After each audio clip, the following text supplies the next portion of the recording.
वरिष्ठ अधिकाऱ्यांच्या नावे पोलीस कर्मचारी हप्ते घेतात. शिवसेना नेते अर्जुन खोतकर यांचा आरोप.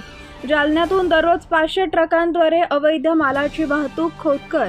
जालन्यात वरिष्ठांच्या नावानं पोलीस कर्मचारी हप्ते घेतात असा गंभीर आरोप शिवसेना नेते अर्जुन खोतकर यांनी आज दिनांक 28 एप्रिल रोजी दुपारी 3 वाजता केलाय.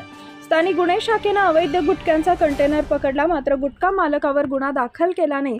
त्यामुळे चर्चांना उधाण आलं असून वरिष्ठांच्या नावानं पोलीस कर्मचारी हप्ते घेतात. जालना शहरातून दररोज 500 ट्रकांमधून अशा पद्धतीने अवैध मालांची वाहतूक होत आहे असं खोतकर यांनी म्हटलंय. त्यामुळे वरिष्ठ अधिकाऱ्यांनी याकडे लक्ष देण्याची गरज असल्याचं देखील खोतकर यांनी म्हटलंय. जिल्ह्यात अवैध धंद्यांचं प्रमाण सध्या वाढलेलं आहे. या पार्श्वभूमीवर काल तुमच्या माध्यमातून कारवाई झाल्याचं कळत आहे. काय सांगणार? नाही, मी कायमच अवैध धंद्याच्या विरोधामध्ये राहिलेलो आहे. कायमच मी पोलीस प्रशासनाला या संदर्भामध्ये अवगत करत या ठिकाणी आलेलो आहे. आणि काल ही पोलीस विभागाने अशा प्रकारची एक मोठी कारवाई केलेली आहे. मी पोलीस विभागाचं माननीय पोलीस अधीक्षक असतील, उपअधीक्षक असतील, बाकी इतर LCBचे अधिकारी असतील किंवा तालुका जालन्याचे अधिकारी असतील यांचं मनापासून स्वागत करतो. परंतु ही कारवाई फक्त कागदावरची राहू नये. खरं तर अशा प्रकारच्या माझ्या माहितीनुसार 500 ट्रक अशा जालना शहरातून रोज पास होतात. 500 ट्रक जालन्यामध्ये आणि जालन्यातून बाहेर जाणाऱ्या 500 ट्रक अशा आहेत की ज्या अशा भरून या ठिकाणून जातात. मला असं वाटतं की त्यावर लक्ष केंद्रित केलं पाहिजे. आता चर्चा तर काही आहे, चर्चा तर डिपार्टमेंटबद्दल आता मी बोलत नाही, परंतु फार वाईट चर्चा आहे.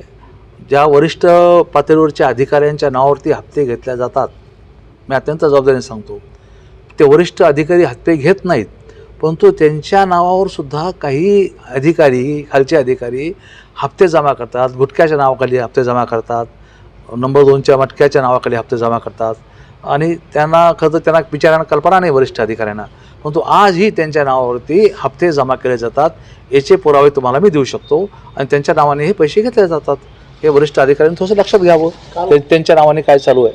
काल कारवाई करताना ट्रक चालकावर गुन्हा दाखल केला आहे. मात्र हा माल आणणारा जो माफिया आहे तो जालन्याचा खूप मोठा गुटखा माफिया आहे. त्याचं नाव कुठेच FIR वर आलेलं नाही. मी या संदर्भामध्ये स्वतः माननीय पोलीस अधीक्षक साहेबांना बोललो की बा या किरकोळ लोकांवर कारवाई करून काय फायदा आहे. कोण करतं हे, कोण करतं गुटखा, कोण जालन्यामध्ये विकतो हे सर्व श्रुत आहे, सर्वाला माहिती आहे. विकणारा कोण आहे, पोलीस त्यांच्यावर पोहोचत का नाही. मला पोलीस पोहोचवत नसेल तर मग आम्हाला वरिष्ठ पातळीवरून कारवाई करावं लागेल. आम्हाला वरिष्ठ पातळीवर निश्चितपणे यामध्ये सांगावं लागेल. आणि त्या पद्धतीने आता ही आचारसंहिता संपली की आम्ही या संदर्भात जोराने कामाला लागू.